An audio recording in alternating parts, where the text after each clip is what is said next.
hidup bermasyarakat ini. Sampailah pada hari ini sedikit ingin saya utarakan berkenaan di dalam kita hidup bermasyarakat ini, antara lainnya kita perlu ada muamalah. Pernah dengar muamalah, tuan-tuan? Muamalah, pernahlah kan? Muamalah ini dia berada dalam konteks yang umum. Konteks umum ni maksudnya dia merangkumi semua. Muamalah bukan saja jual beli, perniagaan, perdagangan, macam-macam lah. Muamalah lah nama dia tu. Maknanya muamalah ni mesti ada di dalam masyarakat. Kalau dalam satu masyarakat itu tidak ada muamalah, tidak makan masyarakat tu. Pasal tidak dapat dia membeli, pasal tidak ada orang menjual.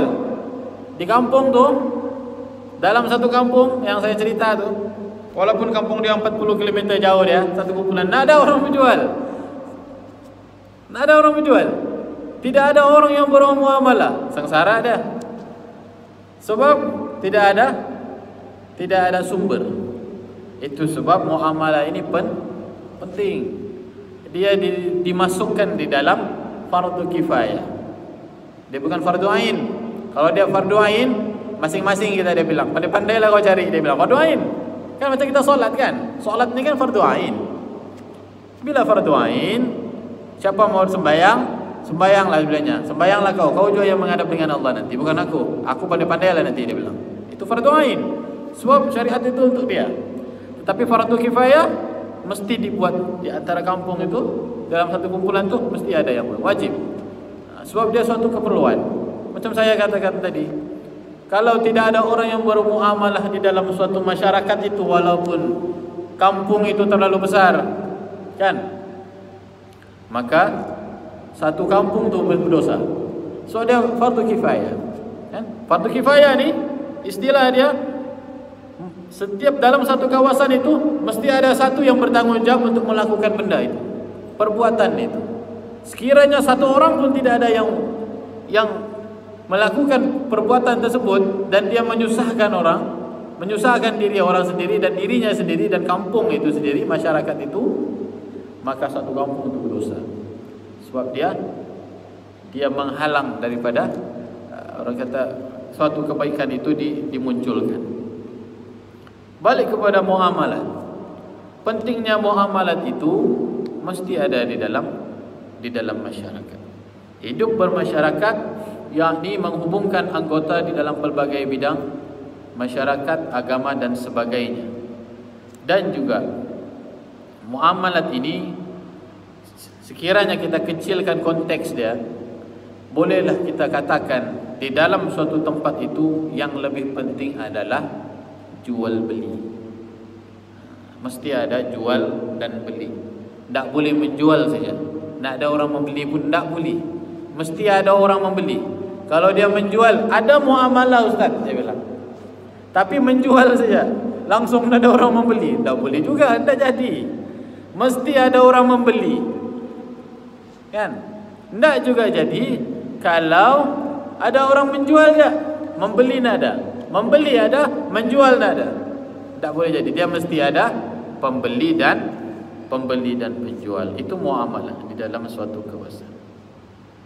Dan Islam, syariat Islam telah menetapkan apabila suatu masyarakat itu bermuamalah, apabila kita bermuamalah, tak kiralah di mana-mana pun, bukan saja di satu kaum, di satu kampung, satu masyarakat, walaupun di Imago sana, bermuamalah juga namanya tu. Okay? Termasuk di dalam garis panduan syariah, dia mesti menepati kehendak yang telah ditetapkan oleh Islam. Antara perkara-perkara yang perlu diambil kira sekiranya kita bermuamalah. Mungkin ada di antara tuan-tuan dan puan-puan yang bermuamalah, tak kiralah menjual live kah. Sekarang ni kan live bundle kan sekarang ni di Facebook selalu. Walaupun satu orang saja menengok juga, ada juga pembeli, ada juga penjual kan. Muamalah lah itu namanya, kan? Macam-macam sekarang ni, kan? Barang yang tak ada harga pun dijual, yang 10 tahun pun dijualnya juga. Begitulah. Baik. Di antara perkara-perkara yang perlu dititik beratkan apabila kita bermuamalah. Jangan kita fikir bila saya kata bermuamalah ni, itu orang kedai saja tidak bilang. Maknanya kalau kita jual benda yang kecil pun kita juga bermuamalah. Kan? Kita jual, contohnya kita jual kopiah kita. Kopiah kita ni nak ada dijual, kita buat sendiri menurut kopiah kita ni. Contoh dia lah. Maknanya kita jual dalam harga yang murah RM2. Itu juga muamalah. Perlu dengan syarat-syaratnya. Tidak boleh pula kopiah itu koyak pun tak boleh juga. Dia bilang re ni, dia bilang re. Kopiah ni re, jadi mahal. Tak boleh. Sebab dia cacat. Bila cacat boleh jadi jual beli itu tidak sah. Bila jual beli tidak sah, jual beli itu berlangsung. Kan? Saya jual kopiah, orang tu beli. Kopiah yang saya jual itu koyak. Saya bagi dia, dia terima, tak apa. Kan? Tapi jual beli itu tidak sah kerana apa? Kerana dia mengalami kecacatan dan saya pula tidak tahu, orang itu tidak tahu yang kopiah itu koyak. Selepas itu, bila dia tahu koyak, jual beli itu dia tidak reda dan tidak sah. Duit yang saya makan itu menjadi haram. Itu sebab pentingnya jual beli menurut Islam. Okey. Baik. Di antara perkara-perkara yang perlu dititik beratkan, antaranya ialah elakkan penipuan. Kan? Elakkan menipu. Penjual, peniaga perlu menjauhkan diri daripada menipu pembeli dengan mengurangkan timbangan pada barang yang dijual. Jual barangan yang bersih dan suci serta halal. Biasa jadi kadang penjual banyak menjual barangan ataupun timbangan ini selalu dikurangkan. Kalau ditambahnya tidak apa, disettingnya di belakang, kan selalu betul. Janganlah dorang main buyung. Kedapatan kita selalu kan dia setting, benda tu boleh disetting. Ataupun 100 gram dia kurangkan. Kita nak nampak dari tengok macam satu. Kalau kita tengok dari sini macam betul-betul tepat kan? Cuba tuan-puan test beli ikan nanti. Timbangan tu di sana, kita dari tepi. Kita nampak macam 1 kilo tu. Sebenarnya benda tu kurang. Kalau kita silap, kita rugilah. Itu peniaga. Kan? Kalau ada peniaga di sini harap-harap orang kata mohon maaf lah. Kalau kita tidak buat, tak ada masalah lah. Kita cakap benda yang di luar daripada keadaan itu. Lepas itu barangan itu hendaklah yang saya katakan tadi, dia mesti bersih, suci, halal. Jangan jual barang-barang yang tidak halal.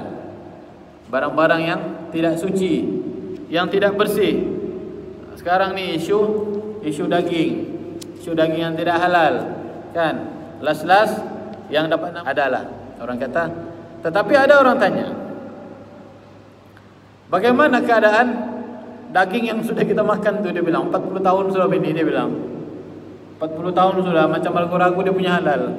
Mau dimuntah, dia bilang. Jadi badan sudah, badan pula sudah ketul-ketul. Dia bilang macam mana mau dibuang? Barang yang lepas jangan dikenang. Jangan dikenang barang yang lepas tu.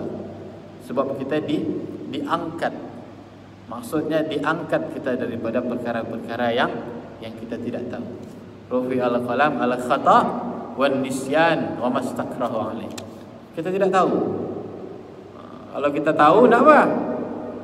Kita tahu benda tu tak halal, dibantainya juga. Tak boleh. Kan banyak jual tu. Orang kata dorang tidak mengeluarkan sijil halal. Tetapi dia beli halal benda tu, boleh dimakan. Kan banyak yang dalam tin-tin tu daging lembu tapi tidak ada halal. Dia jenis halal biasa saja. Kan boleh juga kita tulis sendiri batu.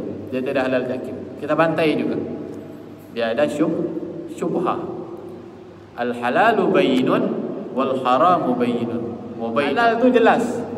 Kalau kamu tengok yang halal tu ada tanda halal, jelaslah tu. Wal haramu bayyinun.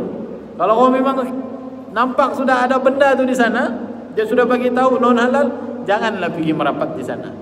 antara dua tu ada perkara yang syubha. Inilah macam syubha ni. Tengok beli lembu, makanan lembu tu, ya makanan lembu pula. Daging lembu tu halal. Dia ada tulis tapi macam ditulis tangan. Kan boleh tahu tu, tuan-tuan boleh tahu kan, dia selain ditulis tangan. Cantik lagi tulisan saya apa? Tulisannya tu. Di situ ada syubha. Halal ke tidak ni dia bertanya. Tengok dari banyak jadi tu. Itu perkara yang syubha. Bila perkara yang syubha kita kena tinggalkan. Walaupun favorite kita batu. Saya punya paling saya suka ini dia bilangnya. Dari kecil saya makan ni dia bilang. Ada juga halal dia tu. Itu syubha. Bila syubha kita kena tinggalkan. Okey, baik tuan-tuan yang dirahmati Allah Subhanahu wa taala. Barangan yang rosak ataupun cacat pula tidak boleh dijual. Ada saya katakan tadi. Rosak, cacat tidak boleh dijual. Koyak kah, berlubang kah, lipat-lipat sekali buka jual, berlubang dia bilang contoh dia. Tidak boleh. Dia banyak untung. Tetapi keuntungan dia itu tidak ada keberkatan langsung. Bagaimana mau tahu orang tidak ada keberkatan dalam kehidupan dia, dalam rezeki dia? Dia sentiasa merasa tidak cukup. Sentiasa tidak cukup ni. Banyak duit dia, besok lusa habis sudah. Untung lagi besok lusa habis sudah. Tidak ada simpanan, ada duit pun macam tidak ada duit. Itu tidak berkat hidup dia.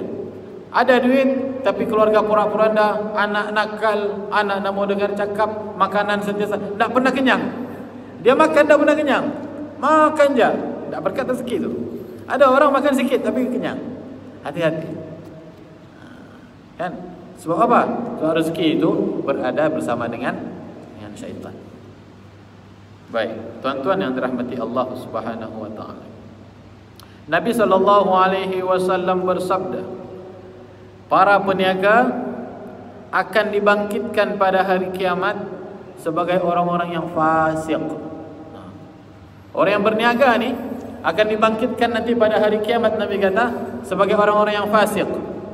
Kecuali orang yang bertakwa kepada Allah dan berbuat baik, dan ia itu jujur. Peniaga yang tidak jujur, yang tidak baik dalam masyarakat, dia tipu orang kampung, dia tipu masyarakat, dia akan dibangkitkan pada hari kiamat itu dalam keadaan fasik. Baik, yang seterusnya yaitu memberi hutang. Apabila kita berniaga, kita bermuamalah dengan keluarga kita. Sekarang ni bukan saja kita bermuamalah dengan masyarakat ni, dengan keluarga pun disuruhnya beli kawan keluarganya. Belilah kau belinya, dia ada orang belilah murah-murah pasal balik pokok ya, dia bilang contoh dia. Ada jadi benda tu, kan? Okey. Semua orang berniaga, semua orang bermuamalah. Tapi di dalam keadaan itu, memberi hutang ini yang dimaksudkan di dalam buku ini, penjual yang tinggi hemahnya akan membenarkan sebahagian pembeli, yakni yang kurang miskin, yang kurang mampu ataupun miskin, berhutang barangannya dengan perjanjian untuk membayarnya apabila ada kemampuan dan sampai tempoh yang dijanjikan. Maknanya yang membeli ini orang miskin lah, orang yang kurang mampu.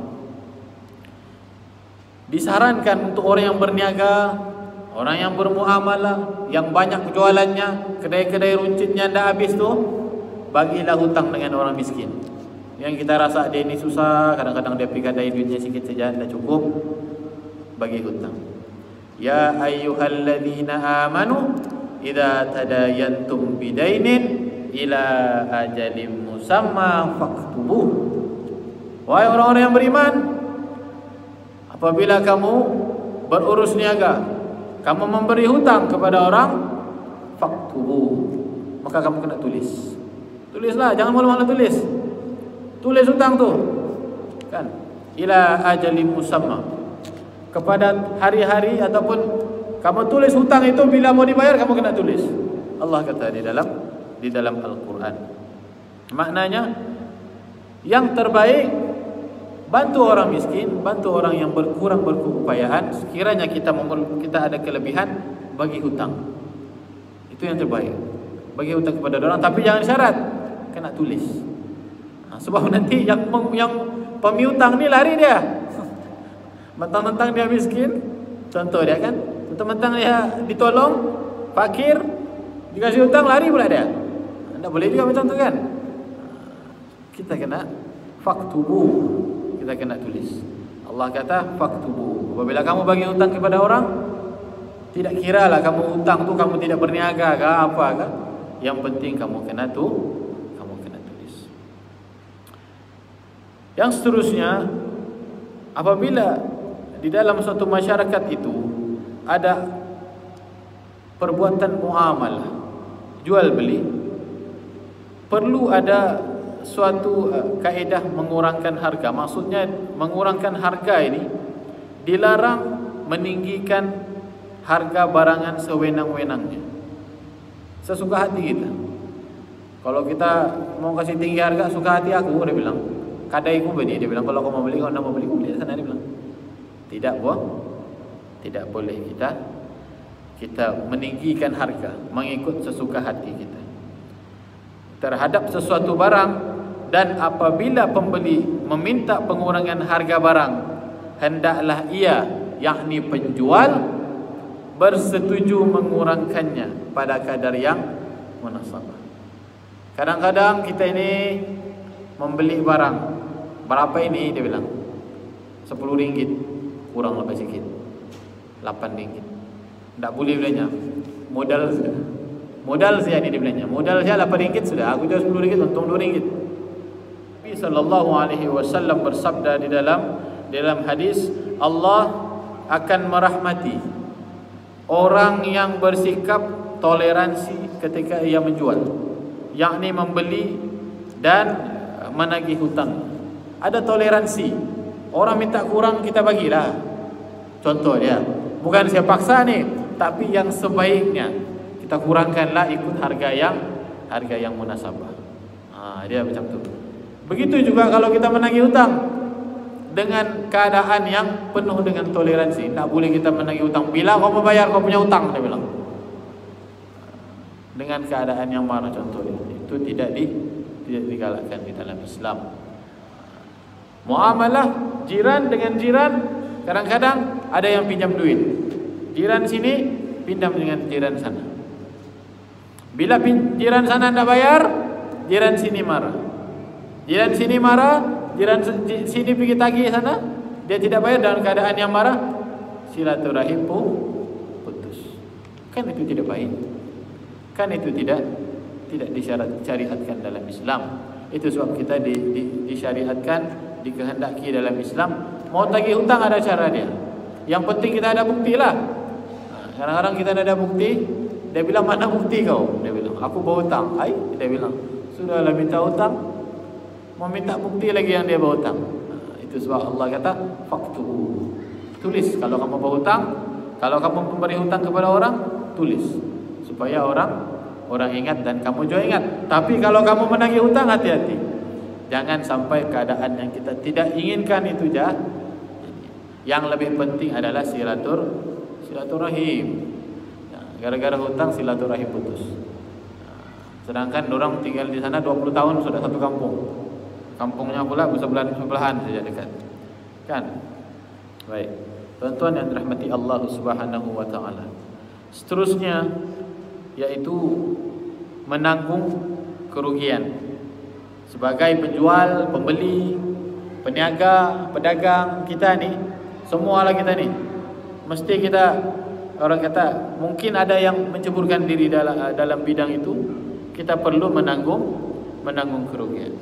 Seorang pembeli yang membeli barangan daripada penjual yang miskin, haruslah sanggup menanggung sedikit kerugian daripada nilai barangan itu. Nabi sallallahu alaihi wasallam bersabda, rahimallahu rajulan samhan idza ba'a wa idza ishtara wa idza qatada. Yang bermaksud, Allah mengasihi seseorang lelaki yang bertolak ansur ketika menjual, ketika membeli, dan ketika ia menuntut hutangnya. Kalau kita tanggung kerugian itu sedikit itu tidak apalah, kita jadikan ia sebagai sedekah lah. Kan? Kita rugi 2 ringgit, kita niatkan RM2 itu kepada untuk sedekah. Kan sedekah itu menambahkan lagi kesenangan di dalam diri kita. Tidak kiralah kesenangan dari segi material kan, kehidupan kan. Allah sudah janjikan dengan bersedekah Allah akan tambahkan nikmatnya kepada kita. Tidak kiralah penjual mesti berani untuk ataupun mesti memberikan hatinya untuk menanggung kerugian kepada pembeli, walaupun ia rugi sedikit, tapi dengan sedikit itu Allah akan tambahkan nikmatnya kepada hamba-hambanya. Itu dengan bersedekah, Nabi kata. Untuk kita orang kata membersihkan harta kita tu sedekah. Bagilah sedekah. Kan kadang-kadang ada orang jual pau beli 3 free 1, ada sedekahlah tu. Kan jual goreng pisang RM1.7 dia kasi free 10. Bukan dia free 10, free 3 jadi 10. Kalau free 10 lebih RM1 dia bilang ini banyak nih. Lebih 3 free 10 jadi 10. Untuk kita membersihkan kita punya harta hasil daripada jual beli sedekah, tuan-tuan. Kadang-kadang kita dalam jual beli ni pun kita nak tahu kadang-kadang sedekah dia macam mana keadaan dia kan. Bagilah lebih. Ikan, jual ikan lebihlah seekor untuk membersihkan sekilo yang kita terlepas tadi. Kan? Itu keadaan.